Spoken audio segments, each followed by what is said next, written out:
हम लोग डिस्कस करेंगे क्लास 12 मैथ्स का चैप्टर डिटरमिनेंट का पार्ट 6। तो बाकी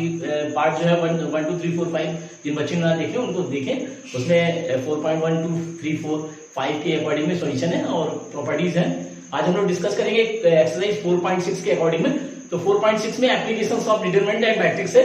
तो applications of determinant and matrix जो होती है वो सिस्टम ऑफ लीनियर इक्वेशन को सॉल्व करने में यूज किए जाते हैं।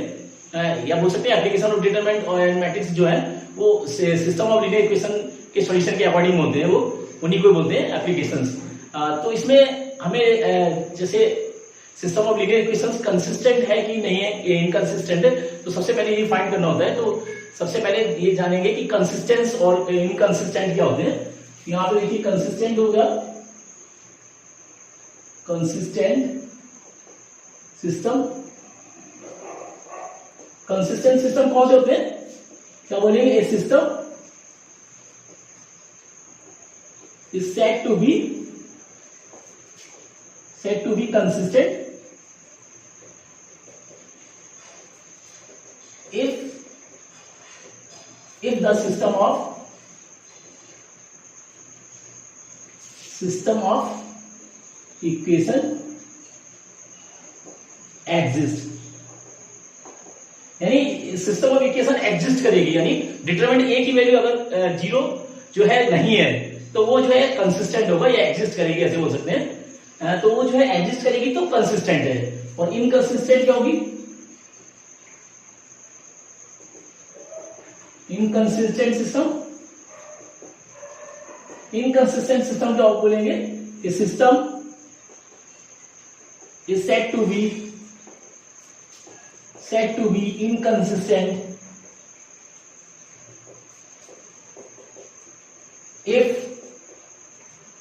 if the system of equation does not exist। यानी जो है एग्जिस्ट नहीं करेगी, ये इक्वेशन एग्जिस्ट नहीं करेगी, उस कंडीशन में उसको बोलेंगे इनकंसिस्टेंट। तो कंसिस्टेंट और इनकंसिस्टेंट ये दो सिस्टम होते हैं। अगर सिस्टम जो है एग्जिस्ट कर रहा है तो वो कंसिस्टेंट होगा, यानी जैसे हमने डिटरमिनेंट की वैल्यू निकाल देते हैं, अगर वो इक्वल 0 नहीं है, वो नॉन सिंगुलर है, तो वो एग्जिस्ट करेगा। और अगर वो 0 के इक्वल है तो वो इनकंसिस्टेंट होगा, यानी डज नॉट एग्जिस्ट करेगा। तो ये होगा। और नेक्स्ट जो है सॉल्यूशन हम लोग निकालते हैं। तो सॉल्यूशन ऑफ क्या करेंगे इसको, solution of system of equations. Solution of equation of solution of system of equation by inverse of matrix। Matrix के द्वारा जो है किसी सिस्टम ऑफ सॉल्यूशन को हम लोग सॉल्व करते हैं by the inverse of matrix. तो इनवर्स फॉर्म की वैल्यू को निकाल के करते हैं। तो जैसे हम कुछ सिस्टम इक्वेशंस ले लेते हैं, जैसे मान लेते हैं let a1x plus b1y plus c1 z is equal to d1, एक इक्वेशन ये हमने ले ली। और a2x प्लस b2y प्लस c2z is equal to d2, एक इक्वेशन ये ले ली। और third a3x plus b2y b3 plus c3z is equal to d3। तो तीन इक्वेशन जैसे हमने ले ली सिस्टम ऑफ इक्वेशन से। तो यहां पे देखिए जो कोफिशिएंट्स होते हैं, जो इनके coefficients of x y z है, हम इसको अलग से a से डिनोट कर सकते हैं। यानी हम इसको a नहीं हो जाएगा a1 b1 c1 और ये a2 b2 c2 और a3 b3 c3, इसको a के अकॉर्डिंग में डिनोट करेंगे। और जो x जो होगी मैट्रिक्स, x मैट्रिक्स होगी, ये x वेरिएबल की मैट्रिक्स होगी, x जो होगी वो वेरिएबल की मैट्रिक्स बनाएंगे इस तरह से। और b जो होगा, जो b मैट्रिक्स होगी वहां पे वो जो है constant value d1 d2 d3 की होगी इस तरह से। तो यानी इस इक्वेशन में हम लोग ax is equal to b के फॉर्म में शो कर सकते हैं, ax is equal to b के फॉर्म में शो कर सकते हैं। यानी a की वैल्यू जो जाएगी a1 b1 c1 a2 b2 c2 a3 b3 C3 देखिए हो गया। और ये जो है वेरिएबल है, यानी x वाई जेड, और ये यहां पे जो होगा वो constant value d1 d2 d3। इस तरह से जो है हम लोग इक्वेशन सिस्टम ऑफ इक्वेशन को हम शो कर सकते हैं। तो जैसे हम ये तीन इक्वेशन लिए, सिस्टम ऑफ इक्वेशन लिए तीन, इसमें जो कोफिशिएंट जो होंगे, कोफिशिएंट की जो मैट्रिक्स बनेगी उसको ए मैट्रिक्स को मान लेते हैं लोग, जो कोफिशिएंट्स है एक्स वाई जेड के,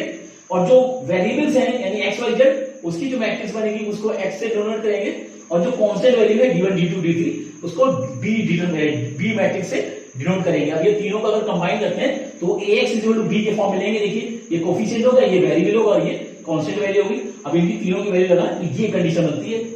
अब यहाँ पे दो केस बनते हैं। नंबर वन कि ये इक्वेशन एग्जिस्ट है कि नहीं है, तो एग्जिस्ट है कि नहीं है तो उसके लिए क्या करेंगे, नंबर वन केस वन में जब ये डिटरमिनेंट a जो है इक्वल 0 होगा तो ये एग्जिस्ट करेगी यहां पे, यानी नॉन सिंगुलर है, नॉट जो है ये a जो होगा नॉन सिंगुलर होगा, ये होगा तो एग्जिस्ट करेगी। और केस 2 में अगर ये डिटरमिनेंट ऑफ a 0 के इक्वल नहीं है, 0 है, अगर ये 0 के इक्वल है सिंगुलर मैट्रिक्स है और a इक्वल टू सिंगुलर, तो दो कंडीशन बनेगी, इसके दो कंडीशन बनेगी। यहां पे हम फाइंड करेंगे, कैलकुलेट क्या करेंगे, कैलकुलेट करेंगे एडजॉइन a डॉट b, इसको कैलकुलेट करेंगे। तो अगर ये एडजॉइन a डॉट b अगर ये 0 के इक्वल है, 0 के इक्वल नहीं, तो 0 इक्वल नहीं है, अगर ये value adjoin a dot b अगर 0 के इक्वल नहीं है तो ये जो होगी ये इनकंसिस्टेंट होगी।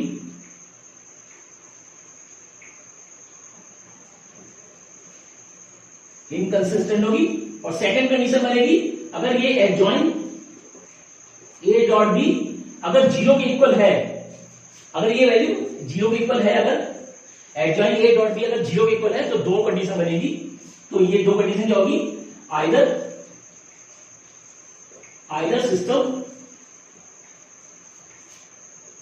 systems are consistent और inconsistent, यानी कंसिस्टेंट भी हो सकती है और इनकंसिस्टेंट भी हो सकती है। कंसिस्टेंट मतलब मैनी सॉल्यूशन हो सकती है या फिर नो सॉल्यूशन, और मैनी सॉल्यूशन और नो सॉल्यूशन। तो मैनी सॉल्यूशन के लिए कंसिस्टेंट हो जाएगी और नो सॉल्यूशन के लिए इनकंसिस्टेंट हो जाएगी। तो ये इसकी कंडीशन होती है, इन्हीं के अकॉर्डिंग में 4.6 एक्सरसाइज सॉल्यूशन है। यहाँ पे जो है देख लीजिए कंसिस्टेंट क्या होता है, इनकंसिस्टेंट जो एग्जिस्ट करिए, इक्वेशन एग्जिस्ट करिए यानी डिटरमिनेंट a की वैल्यू अगर 0 है अगर तो कंसिस्टेंट होगी, एग्जिस्ट करेगी वो, और अगर इक्वल नहीं है तो वो डज नॉट एग्जिस्ट हो जाएगी, यानी डिटरमिनेंट a की वैल्यू अगर 0 है तो वो इनकंसिस्टेंट हो जाएगी। और उसमें अगर हम जैसे तीन इक्वेशन लिए हमने सिस्टम ऑफ इक्वेशन को, हमने एक मैट्रिक्स को हम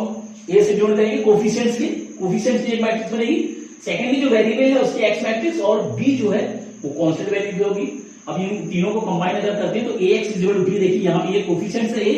x वेरिएबल है, इज इक्वल टू b जो है कांस्टेंट वैल्यू है। और यहाँ पे अगर इनकी वैल्यू पुट करें तो ये कंडीशन बनेगी, देखिए ये इक्वेशन बनेगी, सिस्टम ऑफ इक्वेशन बनेगा। तो यहाँ पे हमें दो कंडीशन होगी, अगर एग्जिस्ट है तो एग्जिस्ट कर रहा है तो determinant of a is not equal to 0 होगा, ये नॉन सिंगुलर, या a बोल सकते हैं a नॉन सिंगुलर होगी। तो ये, और अगर ये इक्वल है, डिटरमिनेंट 0 के इक्वल है तो ये सिंगुलर मैट्रिक्स जिसे बोलेंगे, तो सिंगुलर है तो दो कंडीशन बनेगी, यानी adjoin a dot b find करेंगे। अगर ये एडजॉइन a डॉट b 0 के इक्वल है तो इनकंसिस्टेंट होगी, और अगर 0 है, ये 0 के इक्वल नहीं है तो इनकंसिस्टेंट होगी, और अगर 0 के इक्वल है तो या तो ये कंसिस्टेंट होगी या फिर इनकंसिस्टेंट, यानी कंसिस्टेंट के लिए मैनी सॉल्यूशन हो जाएगी और जो है इनकंसिस्टेंट के लिए नो सॉल्यूशन जैसे बोलेंगे। तो इस सिस्टम के अकॉर्डिंग में सॉल्यूशन करते हैं लोग 4.6, तो इसको नोट करें और डिस्कस करते हैं। फर्स्ट क्वेश्चन यहाँ पे ये हुआ है, हमें यहाँ पे एग्जामिन करना है कि इक्वेशन कंसिस्टेंसी फाइंड करिए, ये सिस्टम जो है कंसिस्टेंट है कि नहीं है। तो बस कंसिस्टेंसी के लिए क्या करेंगे, हम इसमें इसको कन्वर्ट कोफिशिएंट का एक डिटरमिनेंट मैट्रिक्स बना लेंगे। तो कोफिशिएंट देखिए क्या आ रहे हैं यहाँ पे 1 और यहाँ पे 2 है, देखिए 2 3 ये होगा, यानी एक कोफिशिएंट्स ऑफ वेरिएबल जो है x और y के कोफिशिएंट की एक जो है मैट्रिक्स बनाएंगे, और वेरिएबल अलग है उनसे कोई ये अगर डिटरमिनेंट इसकी डिटरमिनेंट वैल्यू निकालेंगे, यानी a वैल्यू आ गई, अगर डिटरमिनेंट a जो है इसकी वैल्यू निकालेंगे तो ये देखिए क्या आ जाएगा, डिटरमिनेंट ऑफ ए यानी 1 2 2 3 और ये डिटरमिनेंट ऑफ ए जो आएगा इसको मल्टीप्लाई करिए 3 -4 which is -1 not equal to 0। देखिए तो यानी डिटरमिनेंट ऑफ ए 0 के इक्वल नहीं है, is equal to -1 which is not equal to 0, 0 के इक्वल नहीं है यानी ये कंसिस्टेंट है। बोलेंगे देयरफॉर सिस्टम ऑफ इक्वेशन है कंसिस्टेंट। तो इस तरह से फाइंड करना है, यानी डिटरमिनेंट वैल्यू निकाल लेनी है। अगर डिटरमिनेंट वैल्यू 0 के ऊपर है, नॉन सिंगुलर मैट्रिक्स बन गई इधर ये, तो जो है ये जो है कंसिस्टेंट होगी, तो इसके सॉल्यूशन डिफाइन किए जा सकते हैं। और अगर ये 0 के इक्वल हो जाती तो इनकंसिस्टेंट हो जाती, उस कंडीशन में सॉल्यूशन यहाँ पे एग्जिस्ट नहीं करते, डज नॉट एग्जिस्ट करके लिख देते तो एग्जिस्ट नहीं करते। तो यहाँ पे सॉल्व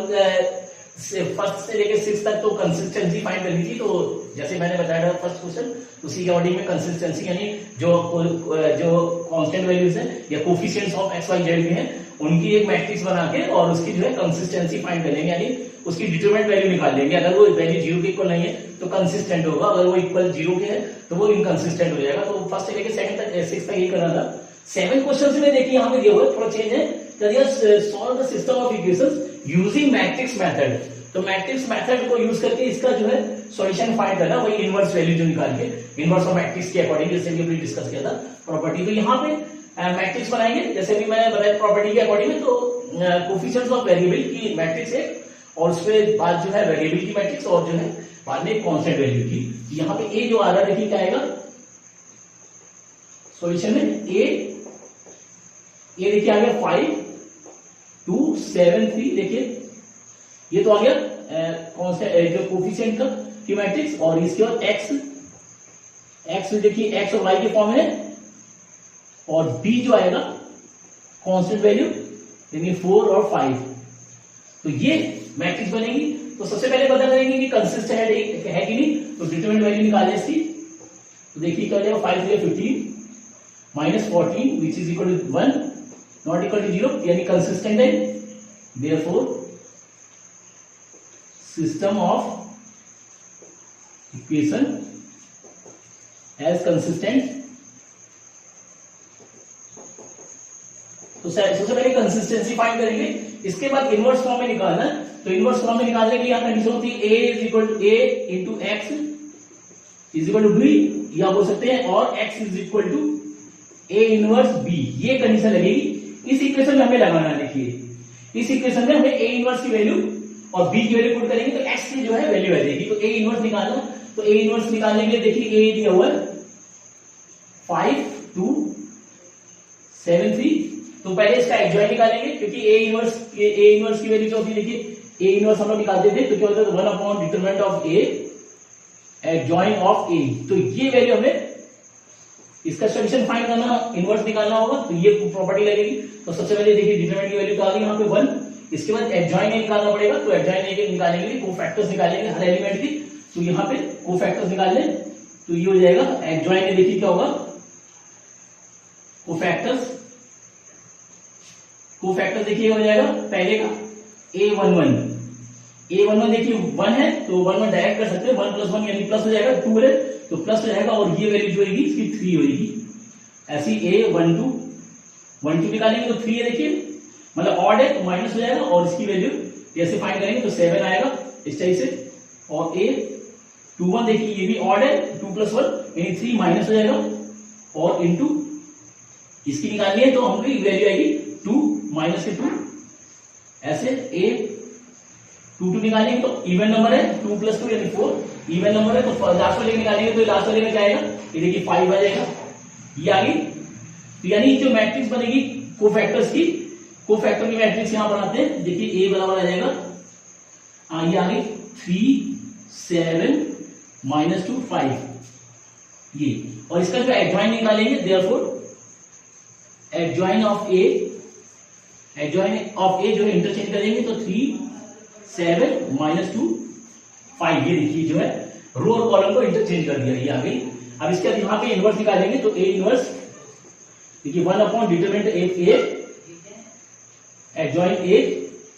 यानी ए इनवर्स जो आ गया 1 डिटरमिनेंट ए यानी 1 है और एडजॉइंट यानी 3 - 2 7 5 ये इनवर्स की वैल्यू आ गई देखिए यानी ये हट जाएगा 1/1 है यानी इनवर्स आ गया 3 - 2 7 5 ये देखिए ये इनवर्स की वैल्यू आ गई। अब इस वैल्यू को उठा के इसमें लगा देना है तो फ्रॉम फर्स्ट इक्वेशन से देखिए तो यहां पे x की वैल्यू यानी ये आ गई x = a इनवर्स b तो x की वैल्यू देखिए x ये है इसकी वैल्यू पुट कर दी xy = इनवर्स देखिए ये है इनवर्स तो ये वैल्यू हो गई 3 - 2 7 5 ये देखिए और b वैल्यू जो है ये है तो ये 4 5 देखिए ये वैल्यू ऐसी रहेगी xy और ये देखिए इनको मल्टीप्लाई करें यानी इसके नंबर 2 कॉलम्स है इसके 2 रोज है तो फर्स्ट वाली मैट्रिक्स के नंबर ऑफ कॉलम्स और सेकंड वाले के नंबर ऑफ रो के इक्वल होना चाहिए तो इसको मल्टीप्लाई करेंगे देखिए तो इसका मल्टीप्लाई किया 4 × 12 और ये -10 देखिए आगे first row first column second row second column तो ये मल्टीप्लाई होगा 7 ये देखिए इससे मल्टीप्लाई होगा 7 × 4 = 28 और ये प्लस 5 × 5 = 25 देखिए ये वैल्यू आ गई देखिए इसका इससे मल्टीप्लाई किया 12 और ये -10 और इस टाइप से हो गया 7 × 4 = 28 और प्लस 25 ये आ गया xy =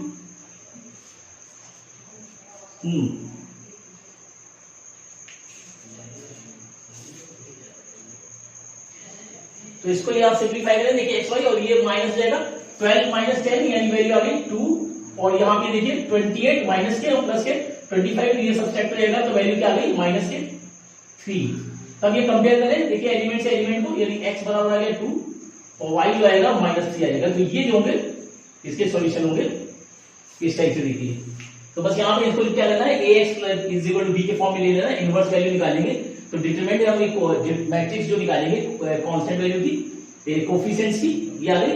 और इसके जो है कोफैक्टर निकालिए कोफैक्टर देखिए 3 आ गया इसका -7 -2 चारों इसमें वैल्यू पुट कर दी और इसको जो है एडजॉइन निकाल लिया एडजॉइन में यानी इंटरचेंज कर दिया रो और कॉलम्स को इंटरचेंज कर दिया और a इनवर्स की वैल्यू निकाली देखिए a इनवर्स 1/डिटरमिनेंट a एडजॉइन वैल्यू पुट कर दी तो ये a इनवर्स आएगी इस वैल्यू को इस इक्वेशन में पुट कर देना है फर्स्ट इक्वेशन में इस इक्वेशन में और यहाँ देखिए x और ये a इनवर्स और ये b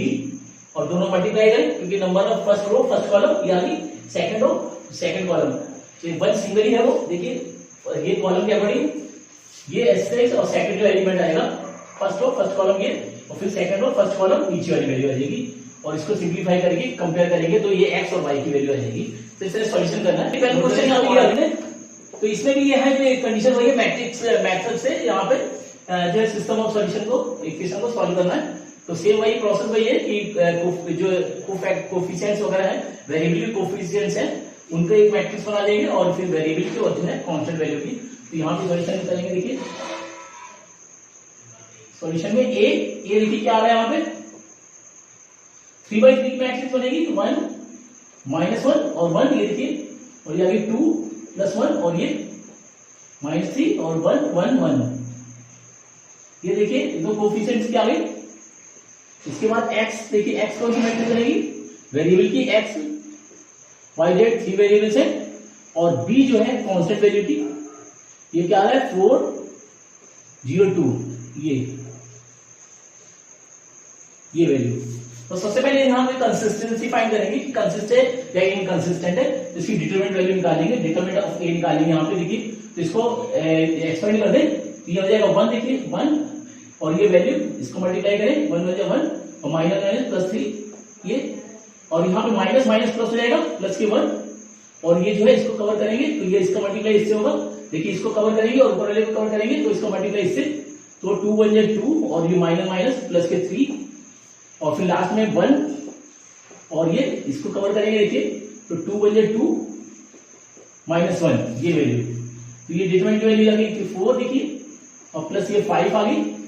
और प्लस यहां से 1 आ गया यानी डिटरमिनेंट ऑफ ए आ रहा है तो डिटरमिनेंट ए जाएगा वो आएगा 10 which is not equal to 0 यानी कंसिस्टेंट है देयरफॉर सिस्टम इज कंसिस्टेंट सबसे पहले तो कंसिस्टेंसी फाइंड करनी है। तो कंसिस्ट हो रहा है, देखिए 10 इक्वल है which is not equal to 0, ये नॉन सिंगुलर जो मैट्रिक्स है ए। तो अब इसमें जो है इसको इनवर्स निकालना है, तो सेम कंडीशन वही है, तो हम यहां पे लगा सकते हैं A X is equal to B और X is equal to A inverse B के फॉर्म में लाना है। इसको फर्स्ट इक्वेशन ले लें, यहां पे वैल्यू हमें फाइंड करनी है, ए इनवर्स की वैल्यू लगानी है। तो बस इसका जो है इनवर्स निकाल लेंगे, जो है मैट्रिक्स ए का इनवर्स निकाल लेंगे, तो कोफैक्टर्स निकाल लेते हैं यानी एक एक करके। तो 1 1 1 देखिए क्या होगा, तो ये -1 की पावर 1 प्लस 1 और जो है m यानी इसको कवर करेंगे, देखिए तो ये वैल्यू है मैट्रिक्स आ रही है 1 1 -3 1, ये देखिए तो ये +1 हो जाएगा और ये आएगा 1 + 3 यानी 4 आ गए, ए 1 1 आ गए। देखिए इसी तरह से 9 एलिमेंट्स हैं, लेकिन 9 एलिमेंट निकालेंगे। ए 1 2 देखिए -1 की पावर 1 + 2 और सेकंड वाला निकालना है आपको, तो इसको कवर करेंगे, तो ये आएगा 2 1 -3 1 और ये आ गया -1 इंटू ब्रैकेट में 2 + 3 यानी आ गया -3 यानी ए 1 2 आ गई -3 देखिए। और इसके बाद जो है ए 1 3 तो -1 की पावर 1 + 3 और ये थर्ड वाले के लिए निकालना है, ये तो 2 1 2 ये आ जाएगा 2 1 1 1 ये आ रही वैल्यू, तो यानी वैल्यू आ गई, देखिए ये इवन नंबर है तो प्लस हो जाएगा और ये 2 - 1 यानी ए 1 3 जो आएगी 1 आ गई, ठीक है ये। और देखिए ए 2 1 -1 की पावर 2 + 1 और सेकंड वाले के लिए निकालेंगे, तो ये कवर करेंगे, तो ये कवर होगा, देखिए ये चारों वैल्यू बच रही है -1 1 1 ये, तो ये वैल्यू आ गई, देखिए ऑड है तो -1 और ब्रैकेट में -1 -1 यानी -2 और ये -2 यानी ये आएगी -2 और प्लस, तो +2 आ गया। और एलिमेंट निकाल लें, ए 2 2 देखिए तो ये -1 की power 2 + 2 2 2 second row second column, तो ये कवर होगा, ये कवर होगा, ये चारों 1 बचे यानी बोलते 1 1 1 1 ये आया प्लस है तो 1 और ब्रैकेट में 1 - 1 यानी 0, ए 2 2 जो आएगा 0 आ गया। ऐसे ए 2 3 देखिए -1 की पावर 2 + 3 और सेकंड रो थर्ड कॉलम ये कवर होगा, ये चार वैल्यू आ गई 1 - 1 1 1 ये -1 ब्रैकेट में 1 + 1 यानी कि -2 ये आ गया ए 2 3 और 3 और निकाले 3 1 -1 की पावर 3 + 1 थर्ड रो, ये देखिए इसको कवर करेंगे, तो ये चार एलिमेंट बचे हैं -1 1 -3 ये, तो ये वैल्यू हो जाएगी, ये इवन नंबर है देखिए तो 1 हो जाएगा और ये जाएगा 3 - 1 यानी 2 आ गया 3 1 ऐसी एक 3 2 -1 की पावर 3 + 2 और थर्ड रो सेकंड कॉलम ये चार एलिमेंट बचेंगे, थर्ड रो सेकंड कॉलम है देखिए, तो ये आ गया 1 2 1 -3 ये चार एलिमेंट बचे, तो ये वैल्यू क्या आएगी, देखिए ये ऑड है तो -1 और ये जाएगा -3 -2, तो माइनस होगा माइनस के 5 और माइनस यानी प्लस के 5 a32 ऐसी a33 निकाल लें तो -1 की पावर 3 + 3 और देखिए 3 + 3 यानी ये एलिमेंट आएंगे, ये चार बचे 1 2 -1 यानी आ गया 1 -1 2 1 ये वैल्यू आ गई, यानी ये इवन नंबर है तो प्लस हो जाएगा और 1 + 2 यानी a33 आ गई वो 3 आ गई, तो ये सभी एलिमेंट आ गए। तो एडजॉइन ए अगर हम निकालें एडजॉइन ए देखिए क्या आएगा, एडजॉइन ए इंटरचेंज करके लगा देते हैं वैल्यू सीधे देखिए, तो 1 1 आ गया हमारा 4 और 1 2 आ गया -5, यहां भी हम डायरेक्ट इंटरचेंज करके लिख रहे हैं, ये आ गया और a 1 3 देखिए ये आ रहा है 1 3 आ रहा है यहाँ पे 1 ये आ गया 1 2 1 आ रहा है 2 देखिए और 2 2 की वैल्यू आ रही 0 2 3 की वैल्यू 2 3 आ रही -2, डायरेक्ट हमें डायरेक्ट एडजॉइन निकालना है और ये 3 1 आ रहा है देखिए 2 3 2 5 और 3 3 जो आ रहा है वो 3 आ गया, ये एडजॉइन आ गया। डायरेक्ट हमने डायरेक्ट इंटरचेंज करके डायरेक्ट एडजॉइनिंग निकाली है। अब ये इनवर्स निकालें तो इनवर्स देखिए क्या निकाल है, ए इनवर्स बराबर 1 upon determinant of A adjoint A, तो 1 अपॉन 10 हो गया। लेकिन डिटरमिनेंट ए जो है यहाँ पे 10 दिया हुआ और ये वैल्यू आ जाएगी 4 माइनस 5 और 1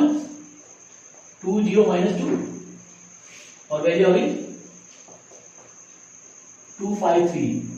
ये वैल्यू आ गई देखिए इनवर्स की। अब ये वैल्यू जो है इसमें लगा देनी इक्वेशन में, कहां की equation,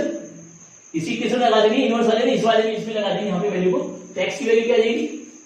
x is equal to a inverse, यहां मैंने पुट कर दिया इसकी, देखिए x की हो जाएगी एक्स वाई जेड और बराबर a इनवर्स ये आ गया 1 अपॉन 10 और 4 माइनस 5 1 और ये आ गया 2 0 माइनस 2 और 2 5 3 और b जो वाली b मैट्रिक्स होगी 4 0 2, इसको मल्टीप्लाई करें, देखिए 1 अपॉन 10 ऐसे रखेगा और ये मल्टीप्लाई करें 4 4 16 और ये प्लस 0 और इससे होगा तो ये और ये से हो गया तो प्लस 4 और इसको इससे करें माइनस 20 देखिए और ये 0 और प्लस 10, लास्ट वाली वैल्यू को 4 और माइनस 0 और ये प्लस 6, देखिए वैल्यू आ गई 1 अपॉन 10 और ये आ गई 20 और ये आ गई माइनस के 10 और ये आ गई 10, देखिए और 10 से डिवाइड करेंगे यानी जो आ गई एक्स वाई जेड जो आ गया 10 को अंदर डिवाइड कर दे तो आ जाएगा 2 और ये माइनस 1 और 1, ये देखिए इस तरह से इसको मल्टीप्लाई करें रो और कॉलम के अकॉर्डिंग में तो ये एलिमेंट आ जाएंगे और इसको सिंपलीफाई करें 10 से डिवाइड कर दे तो ये वैल्यू आ जाएगी। अब दोनों को कंपेयर करने अगर हम तो देखिए x बराबर हो गया 2 और y बराबर हो रहा है माइनस 1 और z बराबर 1 आ रहा है। तो इस तरह से सॉल्यूशन करने तो बस वही करना है क्या आपको, डिटरमिनेंट निकाल लीजिए, जीरो के इक्वल नहीं होना चाहिए, अगर ये नॉन सिंगुलर है तो ये एग्जिस्ट करेगी, सिस्टम एग्जिस्ट होगा और ax इक्वल टू b या x equal to a inverse b में लगा देना है। तो सबसे पहले जो है इसका इनवर्स वैल्यू निकालेंगे तो कोफैक्टर्स निकालने, कोफैक्टर निकाल के एडजॉइंट ए निकाले, डायरेक्ट हमने एडजॉइंट ए में पुट कर दिया और इसके बाद a इनवर्स में लगा देंगे, इनवर्स की वैल्यू देखिए ये वैल्यू आ गई a इनवर्स और जब इक्वेशन में पुट करेंगे तो ये x y z और ये a इनवर्स इसको ऐसे रख के 1 अपॉन 10 ऐसे इसको मल्टीप्लाई करें, देखिए 4 4 जा 16 और 2 0 0 2 2 जा 4, नेक्स्ट वाली वैल्यू माइनस 5 और माइनस 20 0 0 और 5 2 जा 10 ये आ गया और 4 1 जा 4 और 0 और फिर 3 2 जा 6 तो ये आ गया 20 फिर माइनस 10 और ये 10 से डिवाइड कर दें तो 2 माइनस 1 आ जाएगा और कंपेयर करें तो x बराबर 2 y बराबर माइनस 1 और z बराबर 1 आएगा। तो ये सोल्यूशन इस तरह से करने हैं, तो नोट करें और प्रैक्टिस जरूर करें, अच्छे सोल्यूशन है बोर्ड में आते हैं। और